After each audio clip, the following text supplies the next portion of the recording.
সুপ্রভাত আমার প্রিয় দর্শক বন্ধুরা, সকলে কেমন আছো? আশা করছি সকলে যে যেখানে আছো সুস্থ আছো, ভালো আছো। আমিও কিন্তু বেশ ভালো আছি। নতুন একটা ঝলমলে ব্লগের সাথে সকলকে স্বাগত জানাচ্ছি। আর এই কয়েকদিন হলো জানি না কেন এত পরিমাণে ফুল ফুটছে, গাছে বেশ সুন্দর দেখতেও লাগে। আর কিন্তু আমি যতই ভাবি যে গাছে ফুল রেখে দেবো, কিন্তু আমার গাছে ফুল থাকে না, আমি সেই জন্য রাখিও না। আর যতগুলো ফুল ফুটেছে আমি তুলে নেব, তো তোমাদের একটু ওই জন্য শেয়ার করে নিলাম। তো আমার ফুল তোলা হয়ে গেছে। আর এখানে দেখো, এর আগের দিন কিন্তু আমি ফুচকা এনেছিলাম, তো সেই ফুচকাটা ভাবছি রয়ে গেছে, তো চা দিয়ে খেয়ে নিচ্ছি। চা দিয়ে আজকে ফুচকা খাওয়া শুরু করলাম। তো চলো চাটা খেয়ে নিই। আর মেয়ে তো তার সাথে বসে বসে দুষ্টুমি করছে, তো চলো আমি চাটা খেয়ে নিই।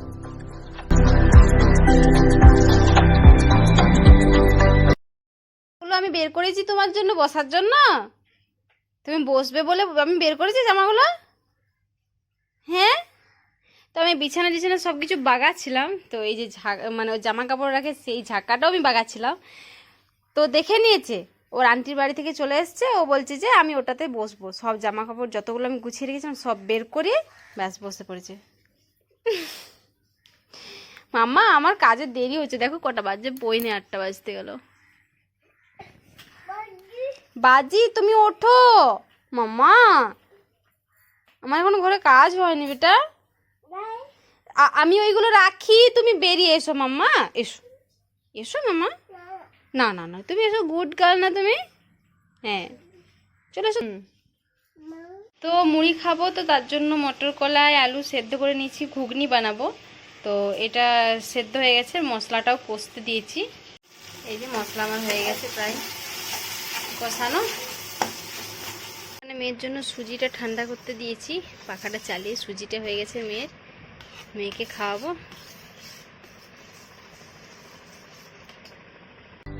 দেখো এখানে আমার ঘুগনিটা পুরো রেডি হয়ে গেছে।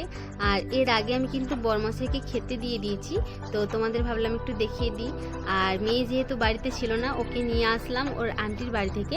আর ওর বাবাকে পেয়ে তো ভীষণ খুশি, যখন ডিউটি থেকে বাড়ি আসে একদম আমার কাছে আসতে চায় না, ওর বাবার কোলেই থাকতে চায়।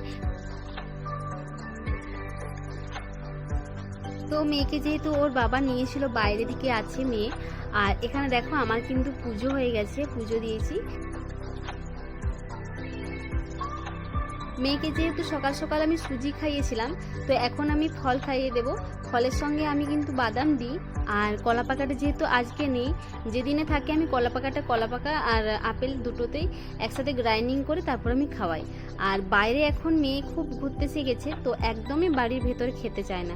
মানে আমাদের এখানে চারিপাশে কাক, বাঁদর, বক এসব দেখে দেখে মেয়ে কিন্তু খুব ভালো খেয়ে নেয়। কিন্তু একটাই কষ্ট হয়, আমার অনেকক্ষণ কোলে নিয়ে থাকতে হলে তো পেটে একটু লাগে, তো সেই জন্য একটু কষ্ট হয় কোলে নিয়ে খাওয়াতে গেলে। আর চেয়ারে বসে খেলে না খুব ভালো হয়, তো চেষ্টা করবো এরপর ওকে একটু ভিতরে, ঘরের ভিতরে চেয়ারে বসিয়ে খাওয়ানোর। তো দেখো মেয়ে কিন্তু খুব সুন্দর তাড়াতাড়ি খেয়েও নিয়েছে। আম্মা কেমন করে নাচ করছিল দেখিয়ে দাও না, দেখি দেখি দেখি দেখি, এবার নাচো তো। নাচবে না, গরম, দমম নয় গরম বলো, গরম। বাবারি রোদ দিয়ে দেখ কেমন করে নাচু করছিল মা।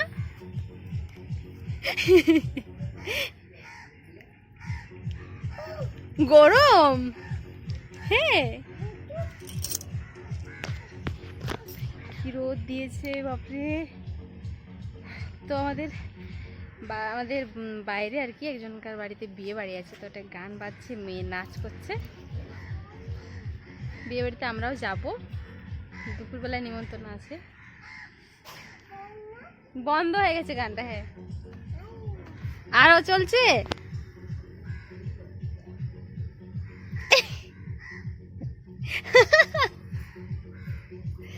কমরটা ধরে মাম্মা, গরম নামবে না তুমি। দেখ খালি পায়ে ছুটলো, ওটা আমাদের নয় আন্টির ওই জামা কাপড়গুলো। মাম্মার নয়, এটা আন্টির। মা কয়েকদিন পুজো করছিল, পুরো চারিপাশটা পরিষ্কার করে রাখছিল, খুব সুন্দর পরিষ্কার করে দিয়েছে, তুলসী পাতা আর সব কিছু পড়েছিল। কি মা আরো বাজছে, হ্যাঁ বন্ধ হয়ে যাচ্ছে একবার করে। হ্যাঁ ওটা থাক, তোমার জামা, এটা তোমার জামা, থাক থাক। ম্যাওটা আছে, হ্যাঁ আচ্ছা তুমি হাম্পি নিয়ে নিলে। চলো চলো চলো বাবা, অনেক রোদ দিয়েছে। আর এই লঙ্কাগুলো ভাবছি কয়েকটা তুলে নেব। লঙ্কাগুলো থাক, 2 দিন পরে তুলবো। ছোট ছোট আছে, একটু ছোট আছে। এখানে লঙ্কাগুলো একটু বড় হয়েছে যে, কিন্তু আর একটু বড় হোক তারপর তুলবো। চলো থাক, পরেই তুলবো। আর এই যে শুশনি শাক হয়েছে, শুশনি শাক হয়েছে দেখো। আর এখানে বেলা গাছগুলো না উপরে একটু কেটে দিয়েছে উপরের পাতাগুলো, আরও নতুনভাবে গজাবে, তো সেই জন্য কেটে দিয়েছে। একটু ঝাড়ুও দিয়ে দিয়েছি সকালবেলায়। প্রচুর শুকনো পাতা পড়ে। চলো বাড়ি যাওয়া যাক।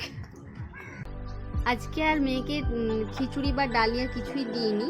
আজকে যেহেতু একটু জলদি জলদি খাবার খাইয়ে ওকে বিয়ে বাড়িতে নিয়ে যাব। আমাদের যেহেতু বললাম যে বিয়ে বাড়িতে নেমন্তন্ন আছে, আর মেয়েকে অল্পখানি ভাত খাইয়ে দেবো জলদি জলদি করে, তো সেই জন্য আর কোনো মোটা খাবার দেব না।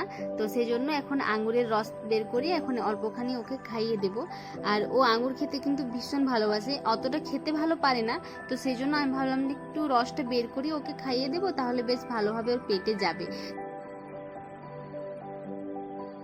প্রায় 1 বাটির মতো আমি আঙ্গুর বের করেছিলাম, তো তার মধ্যে এইটুকুখানি রসটা বেরিয়েছে। তো সত্যি কথা বলতে কি এত হাতটা ব্যথা করছিল, আর ইচ্ছে করছিল না, যে যতটুকু বেরিয়েছে এইটুকুই খাইয়ে দেবো। তো এটা একটু ভালোভাবে ছেঁকে নেব। আর এই ব্যাগটার অবস্থা সিঁদুর লেগে পুরো ভর্তি হয়েছিল, তো যাই হোক একটু পরিষ্কার করে ধোয়া হয়েছে। মাম্মা কোথাও যায়নি, এখন রোদে দিচ্ছে। দাঁড়াও মা, একটু হালকা হালকা ছাওড়াতে থাক। পুরো ব্যাগটার ভিতরে সিঁদুর পড়ে গেছিল। থাক এখন। কি হয়েছে? ওটা চাই, তোমার সব চাই। তো দেখো আমি এখন বিয়ে বাড়ি যাওয়ার জন্য রেডি হচ্ছি। একটু ভাবলাম চুলটা স্ট্রেট করে নিই। তো চলো রেডি হই, তারপর তোমার সাথে দেখা হচ্ছে। Bye bye. চলো চলো চলো চলো। তো এই যে আমরা রেডি, এখন একটু অন্ততন্ত হয়ে যাচ্ছি। তো চলো যাই, এখন সবাই বেরিয়ে পড়েছে।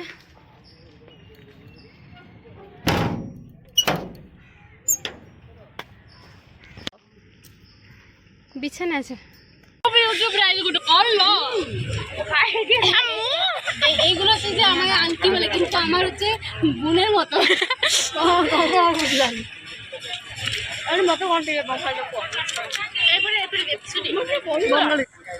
বাংলা শিখবে বলছে। ভালো ভালো আছো? হ্যাঁ ভালো আছো। রিটার্ন করবে, তুমি কইব কি ভালো আছি? ভালো আছি, ভালো আছি। হ্যাঁ আমি পচারছি তোমাকে, ভালো আছো? ভালো আছি। ভালো নাই, ভালো ভালো। তো এখন দেখো বাজছে সন্ধ্যে 7:30। আমাদের বলার জন্য এসেছিলো যে এখন সন্ধ্যেবেলায় বর গ্রাম ঘুরতে বেরোবে। আর এখানে বিয়েটা একটু অন্যরকম, উড়িষ্যাতে বিয়ে বাড়িতে এইভাবেই প্রথমবার এত এনজয় করলাম, তো তোমাদেরও সেটা শেয়ার করব। আর এখন আমি রেডি হচ্ছি, তো চলো তারপর তোমাদের সাথে দেখা হচ্ছে। এই একদম বাড়ির আমাদের গেটের সামনেই।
তো আমরা অনেকটা গিয়েছিলাম, যেহেতু পুরো গ্রামটা ঘুরবে, তো সেই জন্য আর পুরোটা গেলাম না, অনেকটা রাত হয়ে যাবে, ওর যেহেতু ডিউটি আছে সবারই অনেকটা রাত হয়ে যাবে, সেই জন্য সব চলে এলাম। আর দেখো মেয়েকে এখন ওর গেলু দাদা আছে, ও দুজন মিলে আর কি হেঁটে হেঁটে যাচ্ছিলো, তো সেই জন্য ওকে নামিয়ে দিয়েছি। আর এতবার কাছার খাচ্ছে, আর আমি যেহেতু জুতো পরিয়ে নিয়ে যেতে মানে ভুলে গেছি, তো সেই জন্য আর জুতো পরেনি, খালি পায়ে হাঁটছে। তো চলো আজকের ব্লগটা কেমন লাগলো অবশ্যই কমেন্ট